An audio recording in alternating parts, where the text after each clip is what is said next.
Are you struggling in your faith? Are you pretending you're happy but stuck in a spiritual rut? Are you tired of listening to famous pastors and preachers who make it sound so easy?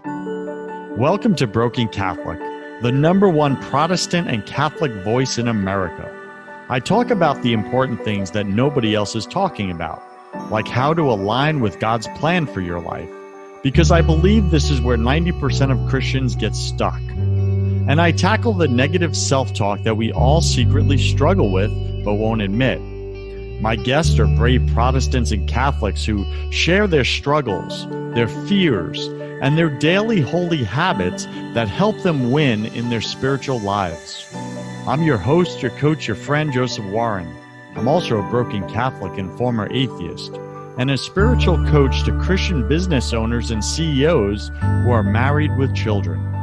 This show was created for you, the broken Catholic who's pushing to get your spouse, your kids, and yourself to heaven. Wherever you are in your spiritual journey, you're just one surrender prayer away. Today, my featured guest is Mitzi Perdue. She is the daughter of one family business titan. Her father founded the Sheraton hotel chain, and she's the widow of another business titan. Her late husband was the family business poultry magnate. That's chicken, right? You've heard of Perdue Farms, Perdue Chicken. Frank Perdue was her husband, her late husband. And she is also a businesswoman in her own right. She started the family wine grape business, now one of the larger suppliers of wine grapes in California. Mitzi likes nothing better than to share insider tips for successful family businesses, leaving your legacy behind with your family business. Now, Mitzi speaks on how to make your family business last across the generations. And she also talks about success tips from mega successful people. I love joining her in that type of conversation. Now, just yesterday, I had her on my other show, Your First 100K. We talked a lot of business strategy from these two icons that she spent so much time with. And today she's coming on to share her spiritual journey. Now, she just co-authored a book with Mark Victor Hansen. You probably know him as the co-author of the mega best-selling book, Chicken Soup for the Soul series. And they just wrote a book together called How to Be Up in Down Times, which is so relevant to this COVID pandemic that we're living through. So it's How to Be Up in Down Times, 40 tips to align your soul, your body, and your mind. So that's what we're going to talk about today, is really getting aligned with God's will, lining up those three things, especially when you find yourself in a place of misalignment, which many of us tend to find ourselves in. You can find her at auntmitzi.com, auntmitzi.com. Mitzi Perdue, welcome to Broken Catholic. Go ahead and fill in some of the gaps in that intro, would you? Oh, well, I loved your introduction and thank you very much. But since we're talking about spiritual journeys, can I just jump into one of the biggest spiritual events in my life? Absolutely not. Of course you can. I'm going to do it anyway. Do it. Yeah, I'm going to go for it. I'm thinking that when I was maybe 15 or so, and just racked with doubts that a 15-year-old would be racked with, but particularly spiritual ones, I can remember, just full of, how about almost terror with the following confession, going to the minister in my church and saying, I don't think I belong here because, I look around me and everybody else is just a full believer and I'm full of doubts. And the minister said something that comforted me for the rest of my life.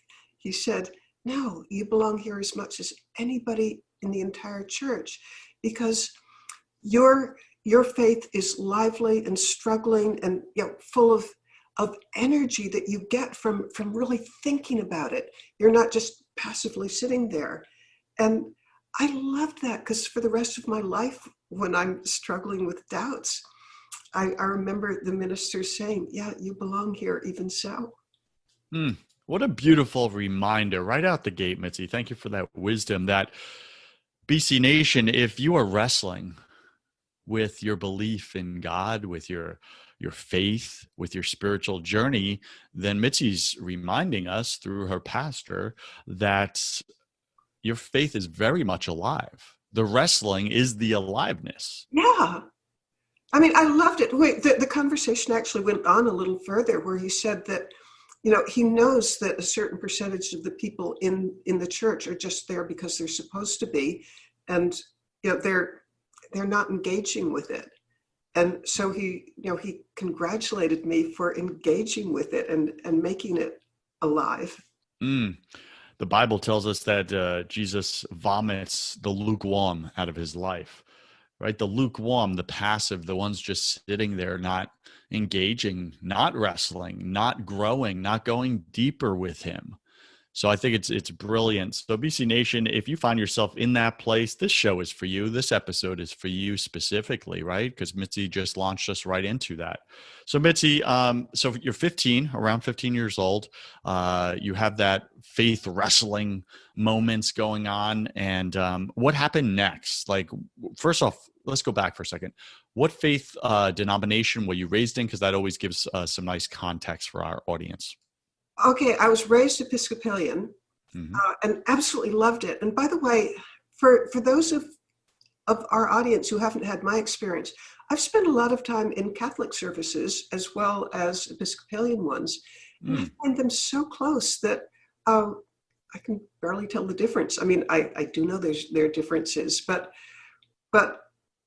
what I like about the Episcopalians is I love that ceremony. I think ceremony does bring us closer to God, and the Episcopalians and the Catholics they do it so beautifully. I agree with you. I've been to both. The sacredness.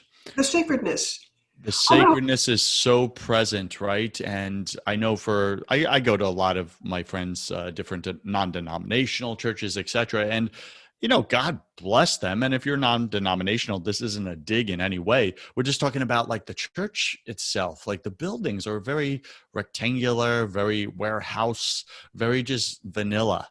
And they lack a lot of the sacred.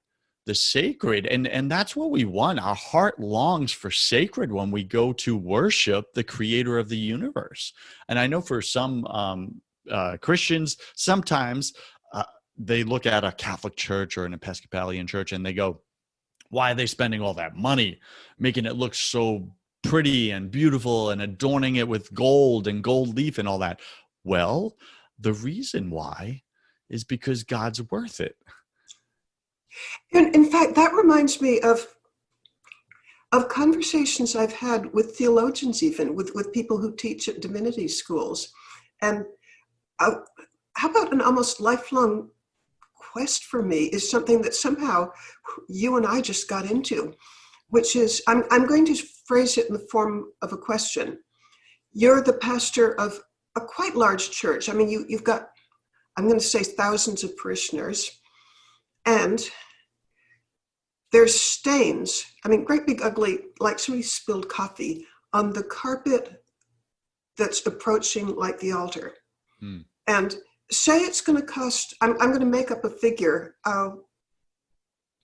say it's going to cost $10,000 to recarpet the area. And you have the choice. Do you leave it, people come in and they see this stain, because it's, it's a big, obvious one, it's not a little trivial one, or do you spend it on the poor? And here's what I know about that question, that it's been argued about for at least 2,000 years, and that people come out down very firmly on one side or the other. And initially I was thinking, of course, spend it on people, not things. But as I've grown older, I take a different view of it. And let's stipulate that there's no right or wrong answer, but I will tell you that my evolving view of it is that beautifying the divine, in other words, showing respect and having something that's uplifting for people, that when they come in, they see something beautiful and that takes them out of their everyday life.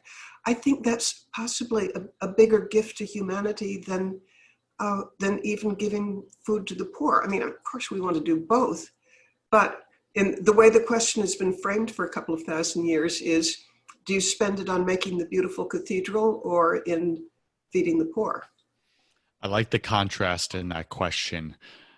What I take from it is, do you use the money to feed the body, or do you use the money to feed the soul?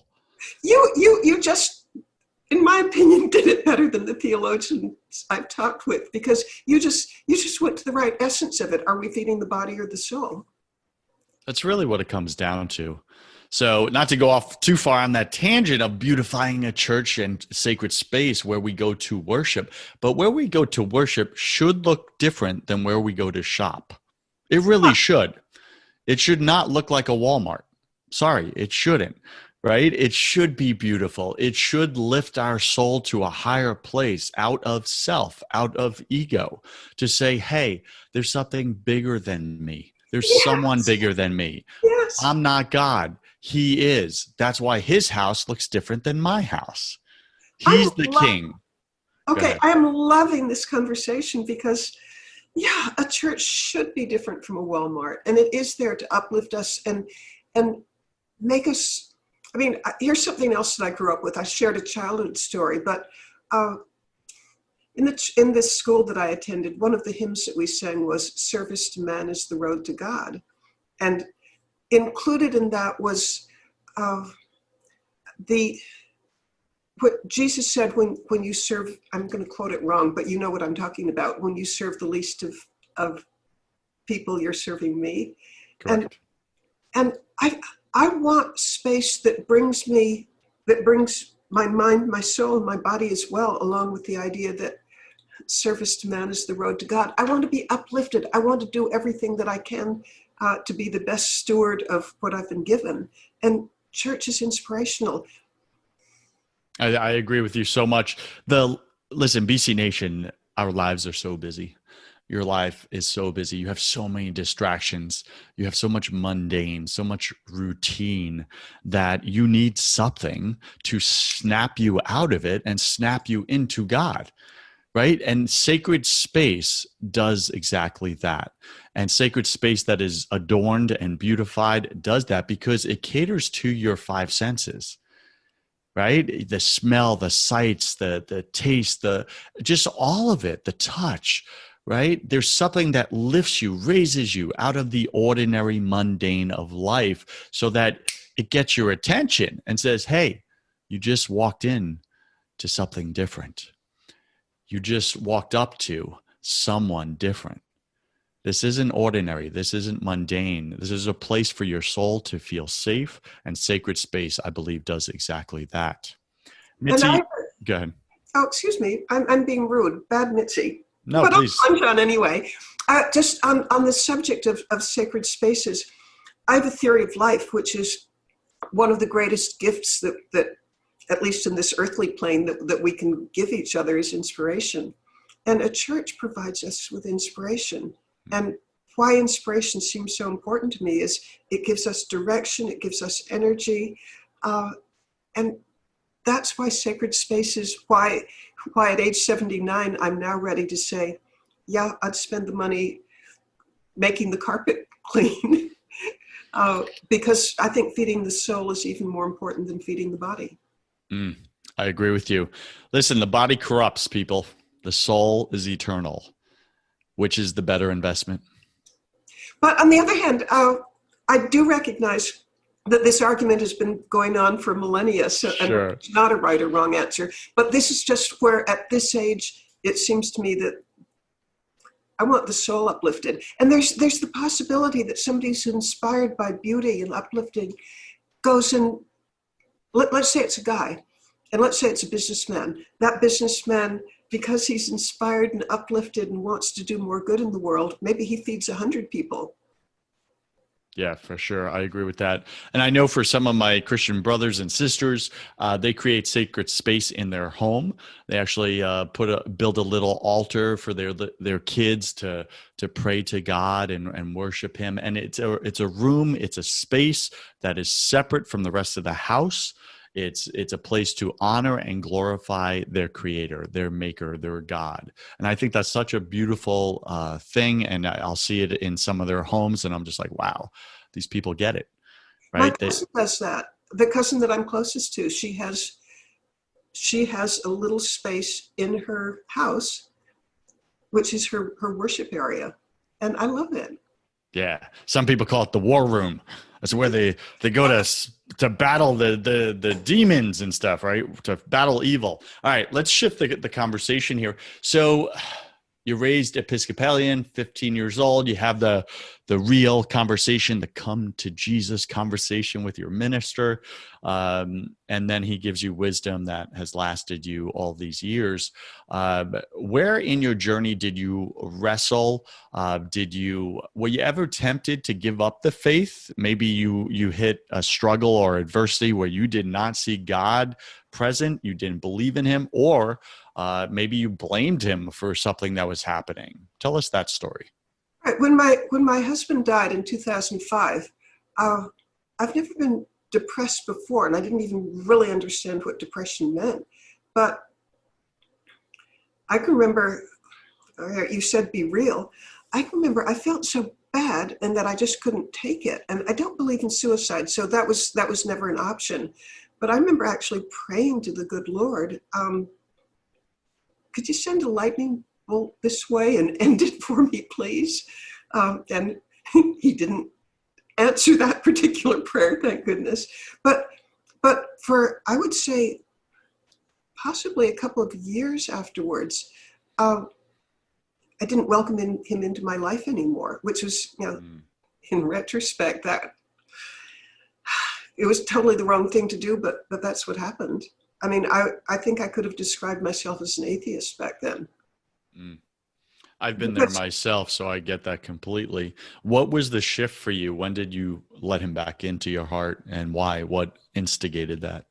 Well, my cousin, the one who has her prayer room, that helped no end. And then, and where I am right now, by the way, I am a Methodist now. I was raised Episcopalian, but I converted because I didn't want to go to different services from my husband, who was Methodist. So I am today Methodist.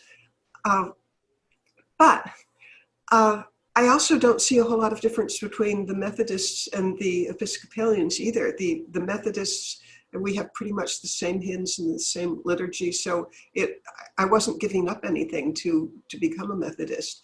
But what allowed me to bring God back into my life? Well, a number of things.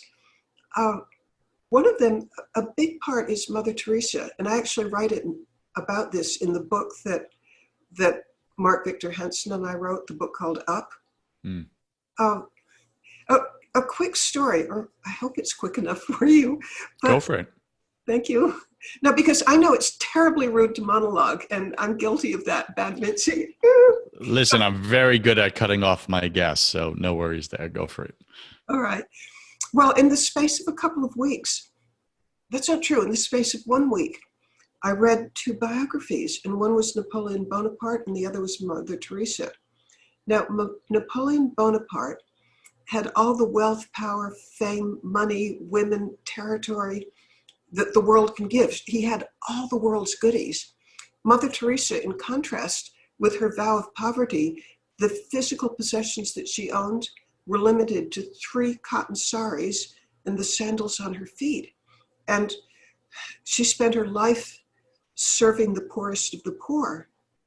And the question that I invite everybody who's listening to this story to ask, and I'll give the answer, is who was happier? And we don't have to guess, because Napoleon Bonaparte, at the end of his days, he's writing in exile in the South Atlantic somewhere. And he writes, in my entire life, I can't count 6 happy days. So where did all these worldly goods, the things that men think will make them happen, where did it get him? Couldn't count 6 happy days. What about Mother Teresa, who gave up worldly possessions and led a life entirely of service to others? What did that do to her happiness level? And we know, because she wrote towards the end of her life, my life has been a feast of unending joy. And I started thinking, okay, which is more important, the worldly goods or the kind of service and giving yourself to serving the least of us, and in that way you serve me, as Jesus said.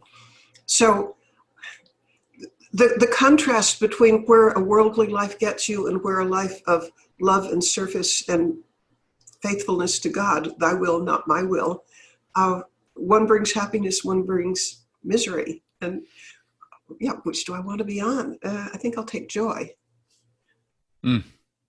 Such a powerful story. Thank you for that. Now, that's your morning prayer, right? Every day. Thy will, not my will. Yeah. And I kind of recommend it because all sorts of blows and horrible things that come your way, which they do to everybody, I think they're a little easier to bear if you say, thy will, not my will.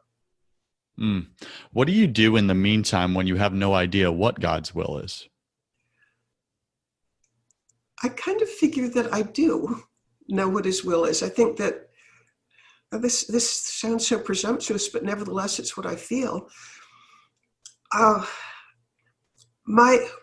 I want to spend the remaining days that I have on this planet is to try to ease the suffering that comes from human trafficking. And that guides almost every action I have. In fact, I have over my desk, and I'm going to look up and read it. These are the words, maybe I could, well, it says it's binary. And this is for how I spend my time. If it's going to move forward what I think is my calling, which is to try to do something about human trafficking, if it's a use of time that moves that forward, the answer is yes, I'll do it. If it doesn't make me a better person, doesn't make me serve God and man better, then the answer is no, I won't do it. In fact, is there any way you can fill the screen so they won't see me people reaching out of frame? But I'm just going to pull down. Go for it. Oh, well, it uses a swear word. Can we do that? Is this reading as a mirror image? It's reading correctly. Oh, good. Okay, that's... Got it. So that's a good reminder for you. Yeah, it reminds me to say no to little trivial things that don't matter. All the shiny object distractions, right? And stay true to where God has pointed you. Yeah, and I think God, I want to be the best grandmother that I can. I want to be the best parent I can. I want to be the best family person I can because I think God wants that. Going back to your story of Mother Teresa, I remember and recall that people asked, when she was asked, how do you serve the poor in their smell, in their odors, in their filth, like just as a human, like how do you do that? Like anyone else is vomiting, is getting sick, is disgusted, can't bear it. It's intolerable to the five senses, what you see every day. And she said, what I see in the face of everyone is, and I'm paraphrasing, of course, what I see in the face of everyone I serve is Jesus in disguise. She sees the face of Jesus in the paralytic, in the cripple, in the person with maggots eating their flesh. She sees the face of Jesus. And I suspect, and I'm asking you, when you look out at all the kids that are being sex trafficked right now, and this is becoming this is far worse than the pandemic we're in now, and I'm just going to be real about that from a statistics perspective, just looking at facts. When you look at these children, do you see the face of Jesus in disguise? Is that why you're so passionate? Oh, I think I'm going to aim for that, but no, I want to ease suffering. One of the things that motivates me in life is I would like to increase happiness and decrease misery. And I don't know of anything that creates more misery than, let's say, a sex trafficked child who's forced to have sex 10 or 12 times a night with strangers. Effectively, she's being raped. And that you add that up in the course of a year, she's being violated more than 3,000 times in the course of a year. I want to stop that. And I guess, you know what motivates me more than seeing the face of Jesus in the suffering? That's not my particular answer. My particular answer is the story of the talents. And you know it very well. I think it's from Matthew, where Jesus tells the parable of the I guess would call him a landlord, a lord, or Mm-hmm. what do we call him? A landlord, I think. Okay, let's call him a landlord. And he has, in this case, 3 people working for him. He's going to be away on a long trip, and he gives one of them 5 talents or pieces of money, another 3 pieces of money, and the third one piece of money. He goes away, he returns, and the one who had 5 talents or pieces of money, invested it wonderfully. I think he doubled it. The same thing with the one who was given 3. The one who was given only 1, hid it and didn't do anything with it. And the landlord, or I guess it's called a master. Well, yeah, the master. You're right. Right. The master was pleased as could be with the 2 who invested and made more of what he had given them. Mm-hmm. And he was completely, in today's words, it would be sort of you off my island to the one who didn't do anything with them. Well, I would like to be like the servant who does everything that I can with what I've been given. That's my biggest motivation. I think it's an interesting perspective that you bring up through that parable, because I think it's very relevant to today. Many people, and maybe you listening right now, BC Nation, are scared to take action because you're afraid you'll screw it up or you won't do it perfectly. When you know very much what the right action is to take, the Holy Spirit is prompting you to do that thing, do the next right thing, but you won't do it because you're scared to screw it up. Well, the guy with the 1 talent in the parable story, remember at the end, the master says, "Why didn't you invest it?" And he says, "Because I know you're a strict master, and I was scared. I was scared I'm going to lose it. I was scared I was going to, not invest it well, etc. So I buried it out of fear from you." And I just say that to you, BC Nation, that is not what God looks for. God does not look for perfection. He knows you're human. He knows you're broken just like the rest of us. He looks for action. Do the next right thing. What is the next right thing? Well, it's the person in front of you. And something again from Mother Teresa. I mean, she influences me so much. I mean, she is my hero. And by the way, do we still call her Mother Teresa now that she's a saint? She is now Saint Teresa, or Saint Mother Teresa, however you want to call it. But yeah, she's a Catholic saint, right? Canonized in the Roman Catholic Church. Okay, so Saint Mother Teresa. I loved something else that she said that fortifies me, which is God doesn't ask us to be perfect. He asks us to be faithful. And that's it. And again, that just takes so much pressure off all of us. I mean, I'm trying for things, and many times I fall flat in my face and it doesn't work. But it doesn't matter because I'm called upon to be faithful, not perfect. That's beautiful. I think of God the Father looking down on his children, you and I, and he wants us to try, to get up and try to walk, to get up and try to do the thing. And he's not there with a big ruler ready to smack us if we fall, right? The same way if we look at our own children, when they're young. I have a baby girl, my daughter, Laura, right? She's 8 months old and she's not walking yet. But when I see her trying to crawl and trying to go forward, do you think I'm sitting there going, "You didn't do that well," and reprimanding her? "You didn't do that perfectly. What's wrong with you?" I don't say things like that, nor does God. God is a loving Father. He encourages and says, "Keep going. I will help you. You use my strength." Right. And that's, I think, where we get all caught up with inaction is we rely on our own strength rather than surrendering to God's strength. Thy will, not my will. There you go. Thy will, not my will. All right, BC Nation, we jumped around a little bit on these topics, but I like it. I think it's a great conversation. Hopefully you pulled one piece of wisdom, one little nugget, and I challenge you today to take action on that thing. Was there something that Mitzi said or that I said that caused a little bit of irritation in your spirit. Irritation's a very good thing. It prompts us into action. So is there something that irritated you just a little bit where you know the next right thing to do in your life, or the next right thing to do in your marriage, or the next right thing to do in your finances, or the next right thing to do with your children? God looks for you to try.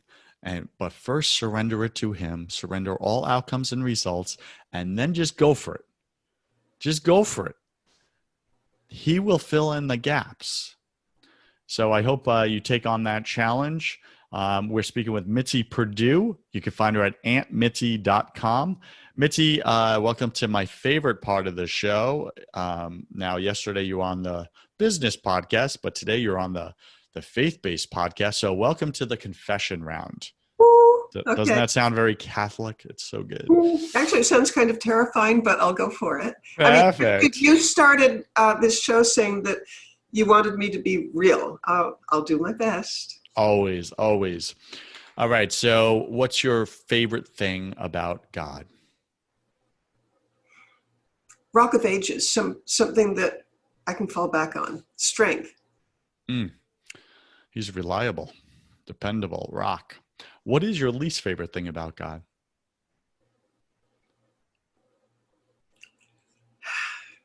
That sometimes I believe in God. I wish I didn't have questions. I wish that he just made it simpler for us and didn't. Well, I just wish he made it simpler for us to believe in him. Yeah. It's like, God, if you could come down here and just walk amongst us, then this would just be easy to believe. But, Adam and Eve, they screwed up things. God used to walk with them in the garden, and then they rebelled. All right. What are you most afraid of? Not being all that I can be. Yeah, I get that. I believe we're all struggling with something, right? Just part of the human condition. Let's talk spiritually. What do you struggle with spiritually other than sometimes not believing or having doubts, when it comes to God? I have a big problem with forgiveness. Do you? Yeah, I'm not sure it's a good thing even. Got it. Like forgiving others, forgiving yourself, forgiving God, what? Oh, no, this is forgiving others. It seems to me if somebody's done something really monstrous, why should you forgive them? That's a big one. That's a big one. My simple answer, because God said so. And he forgave us for our monstrousness. What did you spend? You told me to be honest, and that's what. That's perfect. That's perfect. That's it. That is a struggle. I've thought this. Absolutely. What did you spend way too much time doing this past year?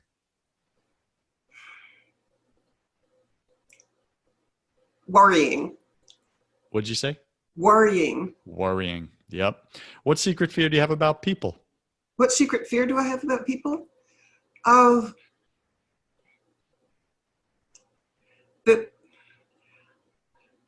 This comes from my late husband. He said, I can't tell by looking at you whether you're a saint or a sinner, and that it's very hard to trust. So I know that there's psychopaths out there. So since I can't know if somebody is a psychopath or not, that bothers me.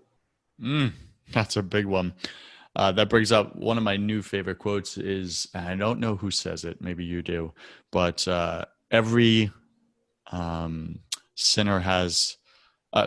saint has a past, and every sinner has a future. Oh, I love that. I love that. Yeah, and it just reminds us, right, that we all have the potential to be holy, to be saints, all of us, regardless of the brokenness within us. What do you wish you had learned sooner about God? For me, my understanding of God increased greatly as I watched people attack God like today. Today in the secular world, in the political world, there are a lot of people who aren't enthusiasts of like churches, for example. My faith has become much stronger as I watch it being attacked. That's so good. Yeah, I get that. What's a new spiritual habit you want to create for yourself? I guess spend more time in prayer, more time reading the Bible. I do, but I think I could do, not I think I could do, I should do more. Look at you just speaking right into it. Yeah. What's a bad habit you want to break in your life? I wish I could overcome stress eating. Stress eating. Yeah, I get that. Pick 3 words to describe who you are now, Mitzi. Kind, questing, loving. Pick 3 words to describe who you were before you experienced God in your heart in a real way. Dumb, blind, stupid. It's almost like deaf, dumb, and mute, right? Kind of like how Jesus healed them. And last question, if you could come back to life after you died and tell your family and friends only one piece of advice about God, about faith, what would you say to them? The answer to almost everything is love. And God is love. Any final wisdom? What's the one thing you want my listener to know about pursuing deeper relationship with God versus not? I think I'm going to go back to my story as a 15-year-old, that wrestling deepens your engagement and makes it more profound and more meaningful. So don't be afraid to wrestle. Don't be afraid to wrestle your faith, BC Nation. This is so good. So many times where we think it's wrong to question. We think it's wrong, but that's critical thinking. It's good. God wants it. He just wants you to do it, to bring it to him rather than to the world. You're questioning. Bring it to him. Show up with him and say, God, I don't believe in you right now. Like, if you're real, show me you're real in my life in a way that I can't deny. Like, this is what God wants. He wants real conversations. No different than you as a parent want your kids to come to you with their questions about life and the world and your feelings for them rather than go out to the world. It's the same thing. So go to your Heavenly Father. He's open arms, forgiving, loving, and absolutely fascinated by you. Remember that, BC Nation. God is fascinated by you. You're his most perfect creation. Mitzi, what is the best way for BC Nation to get in touch with you if they so choose, or go pick up your new book? The new book is available on Amazon. If they want some free chapters of it, come to auntmitzi.com, and you can get hold of me there also. Excellent. But may I add one other thing? If human slavery is an issue for you, please come to winthisfight.org and contact me, and I'll get back to you. BC Nation, if God has put that on your heart to help in the fight against human trafficking, then go there, winthisfight.org, winthisfight.org, and jump on board with Mitzi and see what she's up to in the world. She's a fighter. I like her. She's fantastic. What a great human. Mitzi, thank you for being on Broken Catholic. I wish you God's love, peace, and joy in your life. Well, it's been a blessing to get to know you. Thank you. BC Nation, you cannot show up authentically in your life without building faith in your business. If you want the business side of that conversation, I have another podcast called First 100K, where I interview successful entrepreneurs about how they made their first $100,000, because that's where I believe 90% of you are stuck and you can't break through. Go to first100k.com to find out how. I'm Joseph Warren. You were made for greatness, so stop being a wuss and start being a winner. Have a blessed day, and I'll see you right back here next week.